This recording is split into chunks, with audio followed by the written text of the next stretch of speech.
Good morning to all. ಈ ದಿನ ನಾವು ಹಾಗಲಕಾಯಿ ಅಥವಾ ಕರೇಲ, ಬಿಟರ್ ಮೆಲನ್, ಬಾಲ್ಸಮ್ ಪೇರ್ ಅಂತ ಬೇರೆ ಬೇರೆ ಹೆಸರಿನಲ್ಲಿ ಕರೀತಾರಲ್ಲ, ಆ ಒಂದು ಸಸ್ಯ ಹಾಗಲಕಾಯಿ. ಅದು ಕಹಿಯಾದರೂ ಆರೋಗ್ಯದ ಗೆಳೆಯ. ಹಾಗಲಕಾಯಿ ಒಂದು ಬಳ್ಳಿಯ ಸಸ್ಯ, ಕುಂಬಳಕಾಯಿ ಕುಟುಂಬಕ್ಕೆ ಸೇರಿದೆ. ಹಸಿರು ಬಣ್ಣದ ಒರಟು ಸಿಪ್ಪೆಯ ಕಾಯಿ.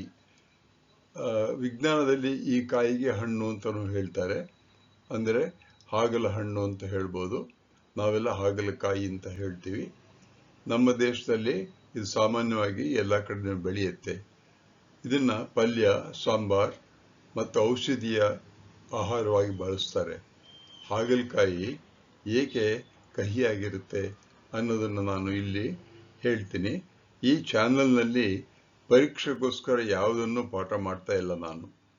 ಇತ್ತೀಚೆಗೆ ವಿಜ್ಞಾನದ ಒಂದು ಅದ್ಭುತವನ್ನ, ಅಂದರೆ ಸಸ್ಯ, ಪ್ರಾಣಿ, ಇವುಗಳ ಪ್ರಕೃತಿಯಲ್ಲಿರ್ತಕ್ಕಂಥ ಈ ಒಂದು ವಸ್ತುಗಳು, ಪ್ರಕೃತಿಯ ಕ್ರಿಯೇಷನ್ ಅಂತ ಹೇಳ್ತೀವಲ್ಲ, ಅದು ಆ ನೇಚರ್ಸ್ ಕ್ರಿಯೇಷನ್ನಲ್ಲಿ ಕೆಲವು ಅದ್ಭುತಗಳಿರುತ್ತೆ.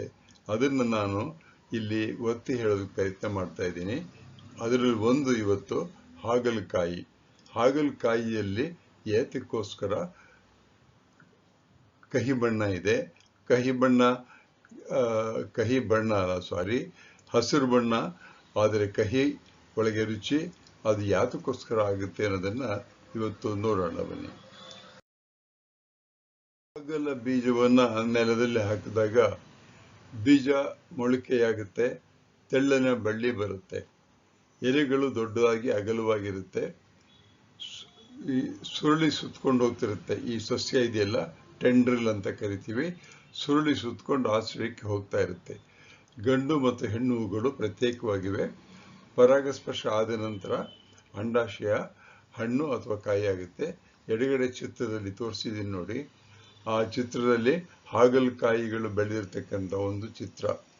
ಆ ಚಿತ್ರ ಸಾಮಾನ್ಯವಾಗಿ ಇಷ್ಟೊಂದು ಒತ್ತಾಗಿ ಬೆಳೆಯೋದಿಲ್ಲ ಹಾಗಲಕಾಯಿ.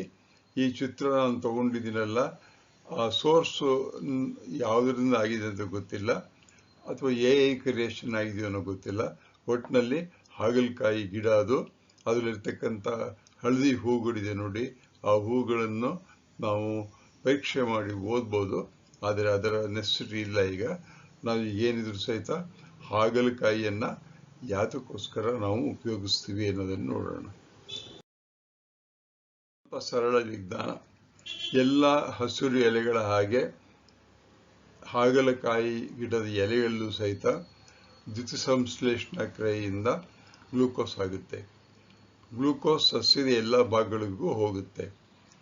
ಕೆಲವು ಭಾಗಗಳಲ್ಲಿ ಅದು ಹಾಗೆ ಉಳುಕು ಶಕ್ತಿಯನ್ನು ಕೊಡುತ್ತೆ. ಕೆಲವು ಭಾಗಗಳಲ್ಲಿ ಹೊಸ ರಾಸಾಯನಿಕಗಳಾಗಿ ಕನ್ವರ್ಟ್ ಆಗುತ್ತೆ. ಇದು ಮುಖ್ಯ. ಯಾವ ಭಾಗದಲ್ಲಿ ಈ ಗ್ಲೂಕೋಸ್ ಕನ್ವರ್ಟ್ ಆಗುತ್ತೆ ಅಂತ ಹೇಳಿದರೆ, ಇದು ಗ್ಲೂಕೋಸ್ ಕನ್ವರ್ಟ್ ಆಗ್ತಕ್ಕಂಥದ್ದು ಸಾಮಾನ್ಯವಾಗಿ ಕಾಯಿಗೆ ಬರುತ್ತಲ್ಲ, ಆ ಸಮಯದಲ್ಲಿ ಆಗುತ್ತೆ. ಸಸ್ಯದ ಮೂಲ ಕಚ್ಚಾ ವಸ್ತು ಯಾವುದು ಅಂದರೆ ಗ್ಲೂಕೋಸು ಬೇರೆ ಬೇರೆ ರೀತಿಯಾಗಿ ಕನ್ವರ್ಷನ್ ಆಗ್ಬೋದು. ಇದರಲ್ಲಿ ನಾವು ಈ ಒಂದು ಕಹಿ ಪದಾರ್ಥ ಹೇಗೆ ಆಗುತ್ತೆ ಅನ್ನೋದನ್ನು ನೋಡೋಣ. ಈ ಹಾಗಲಕಾಯಿಯ ಬಳ್ಳಿ ಒಂದು ಸಸ್ಯದ ರಾಸಾಯನಿಕ ಕಾರ್ಖಾನೆ ಅಂತ ಹೇಳಿದ್ರೆ ತಪ್ಪಾಗಲ್ಲ. ಯಾಕೆಂದರೆ ಜೀವಕೋಶಗಳಲ್ಲಿ ಎನ್ಸೈಮ್ಗಳಿರುತ್ತೆ. ಈ ಎನ್ಸೈಮ್ಗಳು ಗ್ಲೂಕೋಸ್ ಸಕ್ಕರೆಯನ್ನು ಅದನ್ನು ಬೇರೆ ಬೇರೆ ರೀತಿಯಾಗಿ ಅದನ್ನು ಕನ್ವರ್ಟ್ ಮಾಡುತ್ತೆ. ಗ್ಲೂಕೋಸ್ ಅನೇಕ ಹಂತಗಳಲ್ಲಿ ಬದಲಾಗುತ್ತೆ. ಕೊನೆಯಲ್ಲಿ ಕಹಿ ರುಚಿಯ ವಿಶೇಷ ಪದಾರ್ಥಗಳಾಗಿ ಎಲೆಯಲ್ಲಿ ನಿರ್ಮಾಣವಾಗುತ್ತೆ. ಇವುಗಳಲ್ಲಿ ಕ್ಯುಕರ್ಬಿಟೇನ್ ಅಂತಕ್ಕಂಥದ್ದು ಒಂದು, ಆ ಗುಂಪಿಗೆ ಸೇರಿರ್ತಕ್ಕಂಥ ಸಂಯುಕ್ತಗಳು. ಪ್ರಮುಖ ಕಹಿ ಪದಾರ್ಥಗಳಲ್ಲಿ ಮೊಮೊರ್ಡಿಕೋಸೈಡ್ ಅಂತಕ್ಕಂಥದ್ದು ಮತ್ತು ಕ್ಯುಕರ್ಬಿಟಾಸಿನ್ಸ್ ಅಂತಕ್ಕಂಥದ್ದು, ಎರಡು ಗುಂಪಿನಲ್ಲಿರ್ತಕ್ಕಂಥ ರಾಸಾಯನಿಕಗಳು ಕಹಿಯಾಗಿರುತ್ತೆ. ಸಸ್ಯವು ಗ್ಲೂಕೋಸನ್ನು ತನ್ನದೇ ಆದ ಕಹಿ ಪದಾರ್ಥಗಳಾಗಿ ಪರಿವರ್ತನೆ ಮಾಡುತ್ತೆ. ಕಹಿ ಪದಾರ್ಥಗಳು ನೋಡಿ, ಬೇವಿನ ಎಲೆಯಲ್ಲೂ ಕಹಿ ಪದಾರ್ಥ ಇದೆ, ಇದರಲ್ಲೂ ಕಹಿ ಪದಾರ್ಥ ಇರುತ್ತೆ. ಆದರೆ ಕಹಿ ಪದಾರ್ಥಗಳು ಎರಡೂ ಸಹಿತ ಬೇರೆ ಬೇರೆ ಸಂಯುಕ್ತಗಳಿಂದಾಗಿರುತ್ತೆ. ಅದೇ ಅತ್ಯಂತ ಮುಖ್ಯವಾಗಿರ್ತಕ್ಕಂಥದ್ದು ಮತ್ತು ಅದ್ಭುತ. ಕಹಿ ಪದಾರ್ಥ, ಕಹಿ ಅಂದರೆ ಗ್ಲೂಕೋಸ್ ಕಹಿ ಆಗೋದು ನೀಮ್ ಬೇವಿನಲ್ಲೂ ಆಗುತ್ತೆ, ಇದರೊಳಗೂ ಆಗ್ತಾ ಇದೆ. ಯಾವುದು ಈ ಒಂದು ನಾವಿವತ್ತು ಹೇಳ್ತಾ ಇದ್ದೀವಲ್ಲ, ಈ ಒಂದು ಗಿಡದಲ್ಲೂ ಸಹಿತ ಹಾಗೇನೆ ಆಗುತ್ತೆ, ಕಹಿ ಆಗುತ್ತೆ. ಆದರೆ ಎರಡು ಕಹಿಗೂ ವ್ಯತ್ಯಾಸ ಇರುತ್ತೆ. ಬೇವಿನ ಎಲೆಯನ್ನು ತಿಂತೀವಿ, ಬೇವಿನ ಬೀಜವನ್ನು ತಿನ್ನೋದಿಲ್ಲ, ಬೇವಿನ ಹಣ್ಣನ್ನು ತಿನ್ನೋದಿಲ್ಲ. ಈ ಒಂದು ಹಾಗಲಕಾಯಿಯ ಎಲೆಯನ್ನು ತಿನ್ನಲ್ಲ, ಹಾಗಲಕಾಯಿಯ ಹಣ್ಣನ್ನು ತಿಂತೀವಿ. ಎಷ್ಟೊಂದು ವ್ಯತ್ಯಾಸ ಇದೆ. ಇದು ಹೇಗಾಗುತ್ತೆ ಅನ್ನೋದನ್ನು ನಾವು ಅದ್ಭುತ ಅಂತ ಹೇಳ್ಬೋದು. ಇದರ ಬಗ್ಗೆ ತಿಳ್ಕೋಬಹುದು ಬೇಕಾದರೆ. ಈ ಕೆಲವು ಸಸ್ಯಗಳು ಕಹಿ ಪದಾರ್ಥ ಯಾತಕ್ಕೋಸ್ಕರ ಉತ್ಪತ್ತಿ ಮಾಡುತ್ತೆ ಅಂತ ಪ್ರಶ್ನೆ ನಾವು ಕೇಳ್ಕೊಂಡಾಗ ಉತ್ತರ ಬಹಳ ಕಡಿಮೆ ಸಿಗುತ್ತೆ ನಮಗೆ.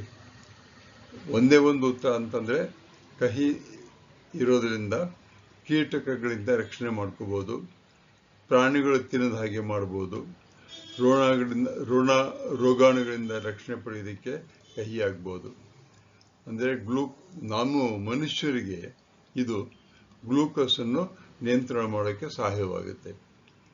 ಈ ಒಂದು ಹಾಗಲಕಾಯಿಯಲ್ಲಿ ಚೆರಾಂಟಿನ್, ವಿಸಿನ್, ಪಾಲಿಪೆಪ್ಟೈಡ್ ಪಿ ಅಂತಕ್ಕಂಥ ರಾಸಾಯನಿಕ ವಸ್ತುಗಳು ಇರೋದ್ರಿಂದ ಅವು ನಮ್ಮ ದೇಹದಲ್ಲಿರ್ತಕ್ಕಂಥ ಸಕ್ಕರೆಯ ಪ್ರಮಾಣವನ್ನು, ಗ್ಲೂಕೋಸ್ ಡಯಾಬಿಟಿಸ್ ಇದ್ದವ್ರಿಗೆ ಗ್ಲೂಕೋಸಿನ ಪ್ರಮಾಣವನ್ನು ಕಡಿಮೆ ಮಾಡೋದಕ್ಕೆ ಬಹಳ ಸಹಾಯವಾಗುತ್ತೆ.